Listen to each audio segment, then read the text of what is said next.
The village of Amakepu buzzed with excitement. It was the day everyone had waited for, Princess Zuri's 18th birthday and her grand unveiling. No one in the village had ever seen her. It was tradition for the royal family to shield their children from public view until they came of age. Stories about her beauty had spread like wildfire. The maid who cared for her would whisper to villagers that Princess Zuri was as radiant as the morning sun, with a figure fit for a goddess. Young men from Amakepu and neighboring villages had lined up for weeks, leaving gifts at the palace gates and hoping for a chance to win her heart. The crowd gathered early, filling the palace courtyard. As the royal drummers played, Princess Zuri stepped out. She wore a golden gown that shimmered like the waters of the Ucara River. Her smile lit up her face, and her walk was graceful. The villagers gasped, their eyes glued to her curvy frame. But when they saw her face, their awe turned to shock.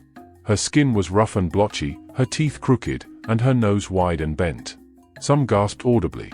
Others whispered cruel words. "This is the princess we've waited to see," one woman muttered.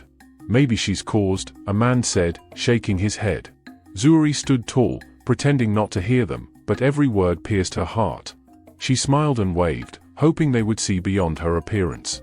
Instead, the suitors turned their backs, some walking away entirely. Weeks before her unveiling, Zuri sat with her parents in the royal chambers. King Dike had just finished telling her one of his famous bedtime stories, the tale of a beautiful princess who made herself ugly to find true love. The story had stayed with Zuri since she was a child.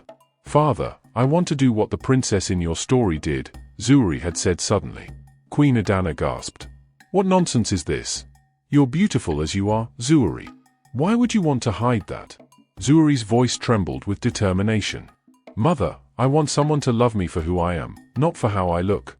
You and Father always said true love starts in the heart, not the eyes. This is how I'll find it." King Dike stroked his beard thoughtfully. "It's a bold choice, my child, but one that requires great courage. Are you sure this is what you want?" After weeks of pleading, Queen Adana reluctantly agreed. The ancient Ucara magic, a gift from the ancestors, was performed. It was said to mask outer beauty, leaving only the heart's true essence visible. As the spell was cast, Zuri watched her reflection change. Tears filled her eyes as she saw her new face. That night, as Zuri lay in bed, she heard her mother whisper to her father, "She'll regret this decision. I'm sure of it." The morning after the unveiling was quiet. Zuri woke to the sound of birds chirping outside her window, but the usual chatter and laughter from the maids were absent. She dressed in a simple gown and walked to the courtyard. The palace, once bustling with activity, seemed different. The suitors who had filled the palace gates days before were gone. The pile of gifts they'd brought had been taken away by the guards. Zuri felt the weight of their rejection pressing on her chest. As she walked through the village, people stared. Some whispered. Children pointed and laughed. "Why does she look like that?" a boy said loudly, his mother shushing him too late. Zuri smiled at them and continued walking, pretending not to hear. Her heart ached, but she reminded herself of her goal. "Someone will see me for who I truly am," she whispered to herself. At the edge of the village, Zuri noticed a young man watching her from behind a tree. He didn't look away when their eyes met. Instead, he smiled, as if amused. Days progressed and there was still whispers in the village whenever Zuri took a walk in the village. The girls refused to be friends with the princess because they didn't want to be seen with the ugly princess. Princess Zuri felt very alone. Back at the palace, Zuri met Ardora, a lively maiden who worked in the royal kitchen. Ardora had always been chatty and cheerful, and now she seemed eager to befriend Zuri. "You shouldn't let those villagers get to you," Ardora said with a warm smile. "You're still the princess, after all." Zuri was grateful. Finally, someone who didn't treat her differently. Weeks later they spent hours talking, and Zuri found herself opening up about her dreams and fears. But that night, as Zuri walked past the kitchen, she heard Ardora's voice. "The princess? Oh, she's so desperate for friends, it's pathetic. But don't worry, I'll stay close. It could be useful someday." Zuri froze in the shadows, her heart pounding. Could Ardora truly be so cruel? Zuri felt a pang of betrayal as she walked back to her chambers. Ardora, her only friend, had been pretending all along.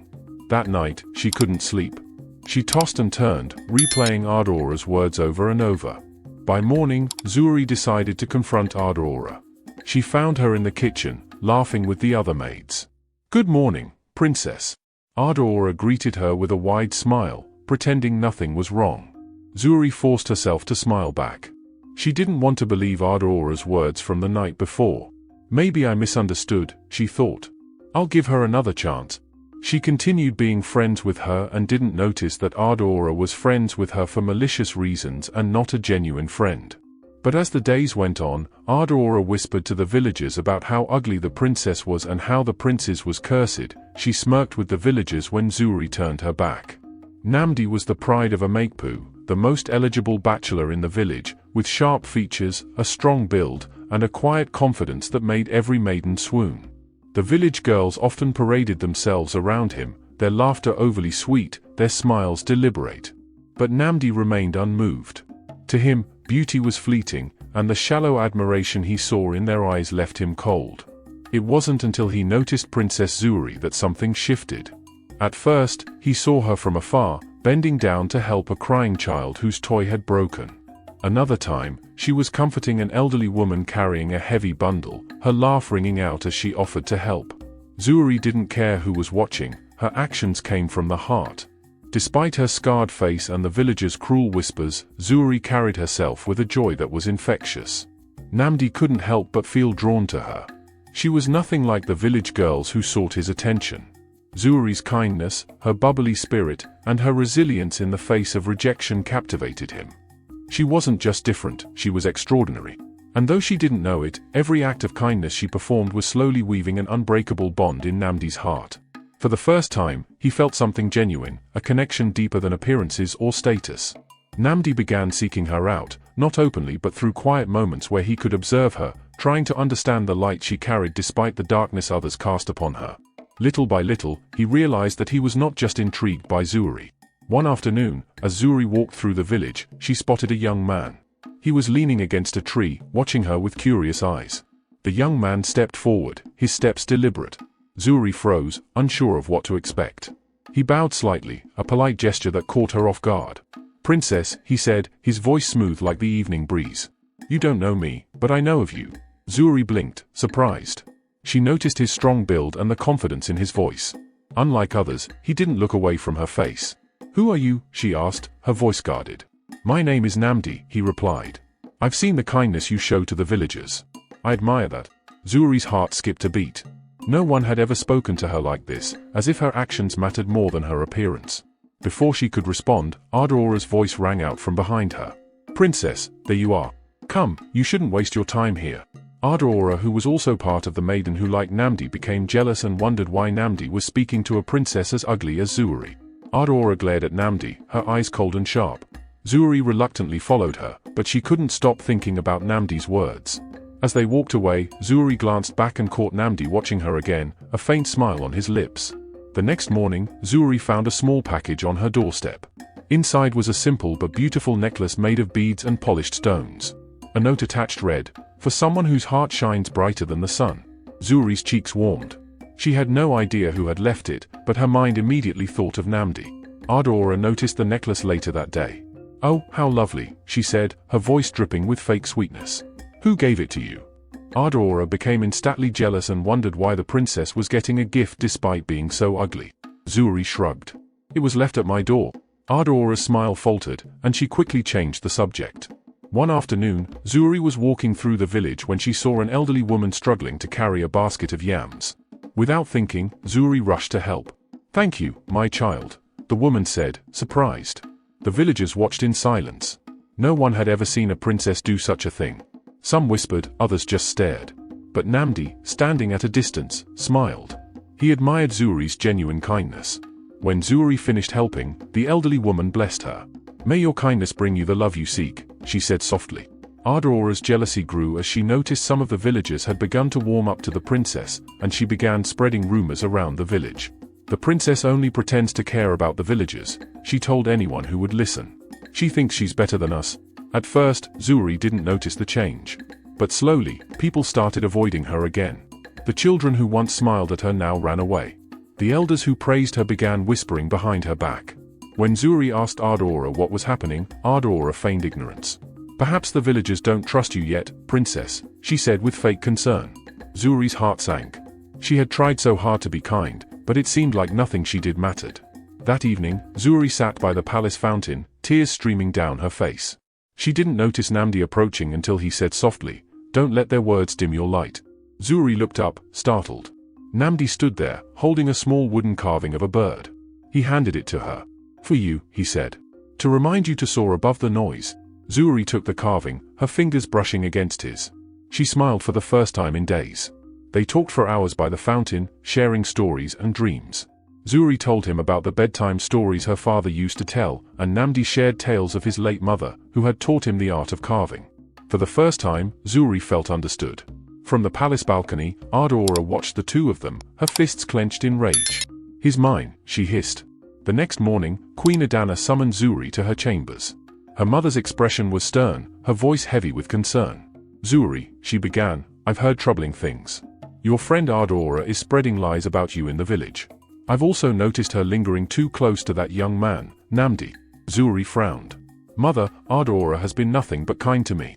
She's the only one who stayed by my side when no one else did." Queen Adana sighed. "Sometimes, those who appear closest are the ones who hurt us the most. Be careful, my child." Zuri left the chambers confused and upset. Could her mother be wrong? She decided to keep her distance from Ardora for a while, just to be sure. That evening, Ardora approached Nnamdi by the village square. "You seem to be spending a lot of time with the princess," she said with a sly smile. "You should know there are rumors about her." The next day, Zuri found an unsigned letter slipped under her door. It warned her to stay away from Nnamdi. "Your kindness is wasted on him," the letter read. "He doesn't see you for who you are. Be cautious before you get hurt." Zuri's hands trembled as she read the note. She couldn't imagine Nnamdi betraying her trust, but doubt crept into her mind. Was someone trying to protect her, or was this another trick to isolate her further? Determined to get to the truth, Zuri tucked the letter into her pocket and decided to confront Nnamdi. As she approached the spot where they usually met, she saw Ardora standing close to Nnamdi, whispering something into his ear.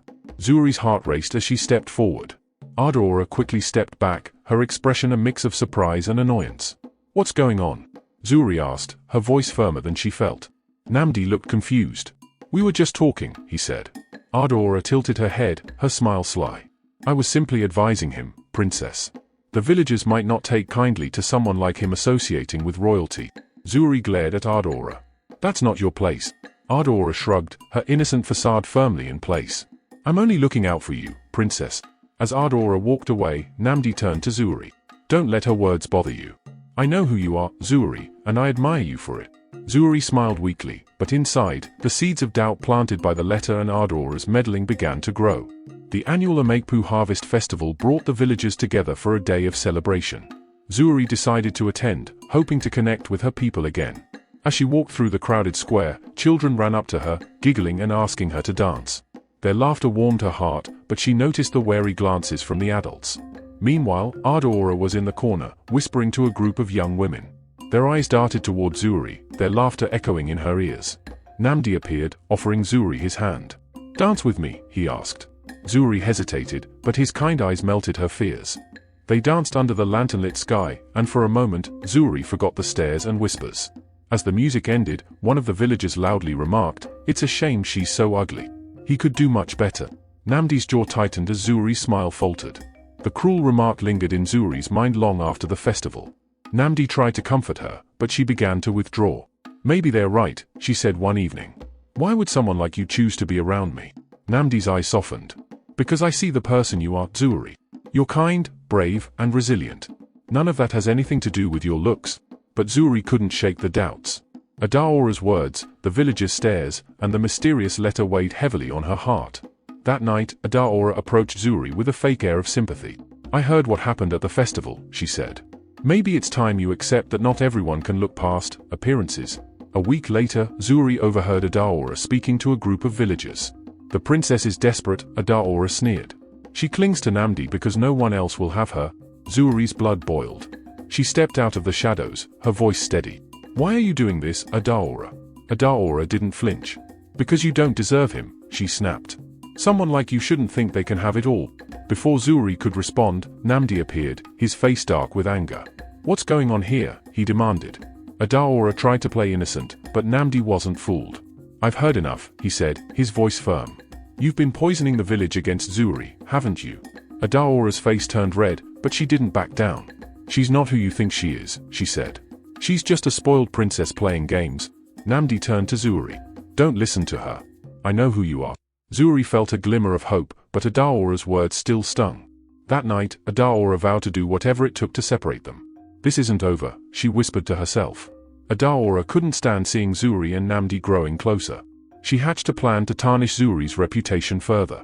Whispering to a group of villagers, she claimed Zuri had used her royal influence to force Nnamdi to spend time with her. "It's pity, not love," Adaora said with a sly smile.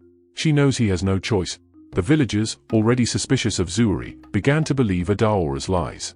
Soon, rumors spread like wildfire, painting Zuri as manipulative and desperate.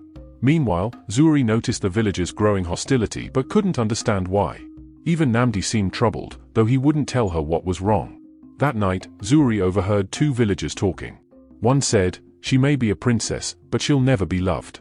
Even Nnamdi will see through her soon enough." The following days were tense. Nnamdi seemed distracted, avoiding Zuri's questions.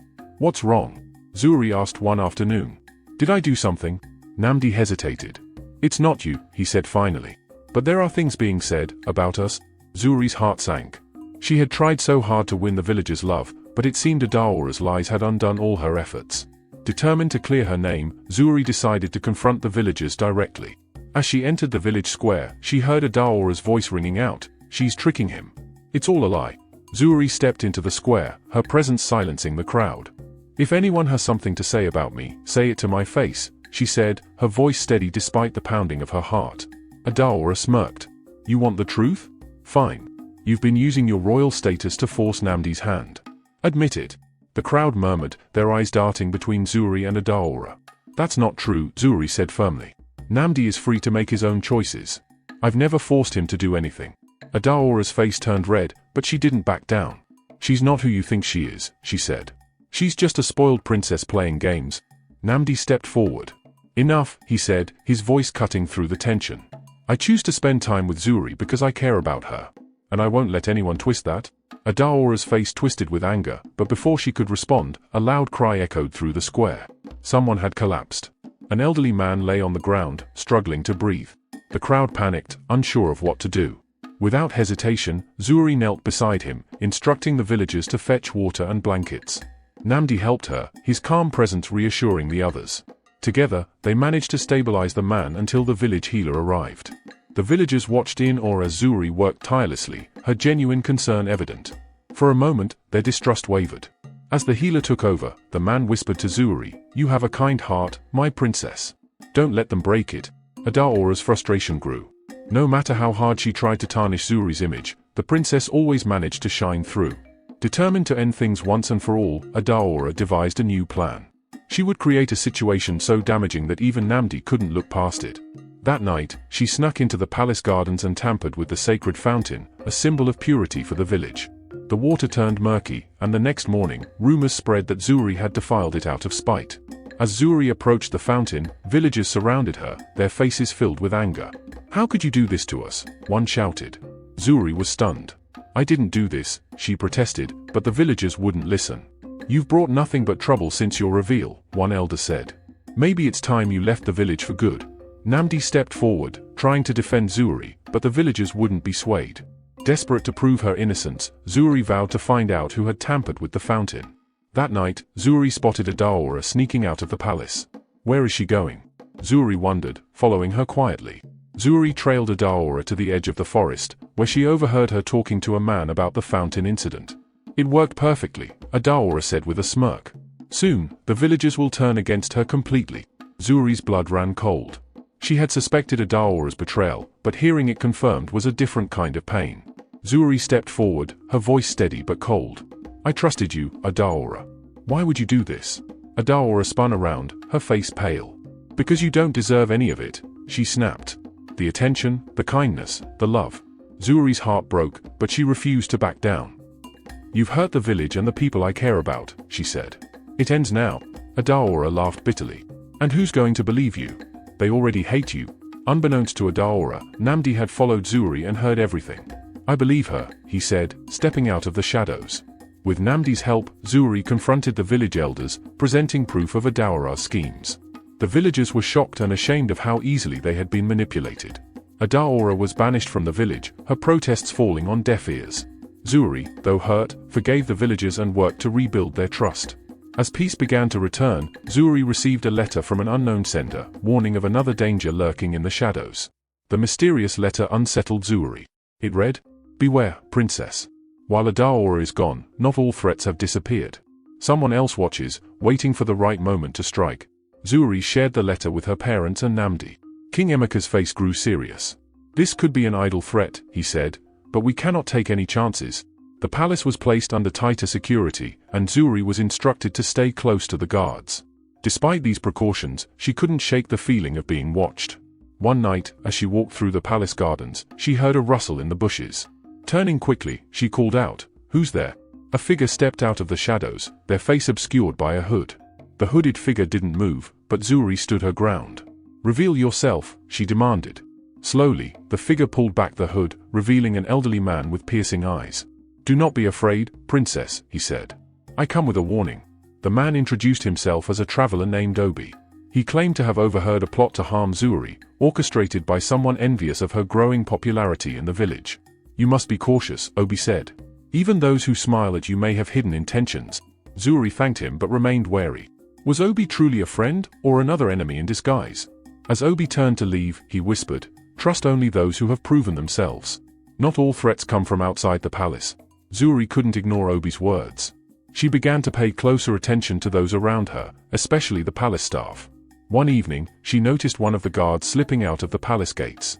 Curious, she followed him discreetly. To her shock, he met with a group of strangers in the forest. "The princess has grown too influential," the guard said. "We need to act soon." Zuri's breath caught in her throat. Someone within the palace was conspiring against her. She hurried back to the palace and informed her father. King Emeka wasted no time, summoning his most trusted guards to investigate. That night, Zuri's chamber door creaked open, and a shadow loomed over her bed. Zuri awoke with a start to see Nnamdi standing in the doorway. "Stay quiet," he whispered, pointing to a figure lurking in the corner. Before Zuri could react, Nnamdi lunged at the intruder, tackling them to the ground. It was the traitorous guard she had seen earlier. The noise alerted the palace guards, who rushed in and apprehended the man. Under questioning, he confessed to working with Adawara, who had secretly returned to the village and sought revenge. The village elders decided to exile Adawara and her co-conspirators permanently, ensuring Zuri's safety. Finally, peace returned to Emekpu. The villagers, seeing Zuri's bravery and kind heart, embraced her fully as their princess. Nnamdi, who had proven his love time and time again, asked for Zuri's hand in marriage. "Before you decide," Zuri said, "there's something you need to see." Using the ancient magic, she reversed her transformation, revealing her true beauty. The villagers gasped in awe, but Nnamdi simply smiled. "You were always beautiful to me, Zuri," he said. "Your heart is what I fell in love with." The two were married in a grand ceremony, and Zuri's story became a legend in Emekpu, a tale of courage, kindness, and the triumph of true love.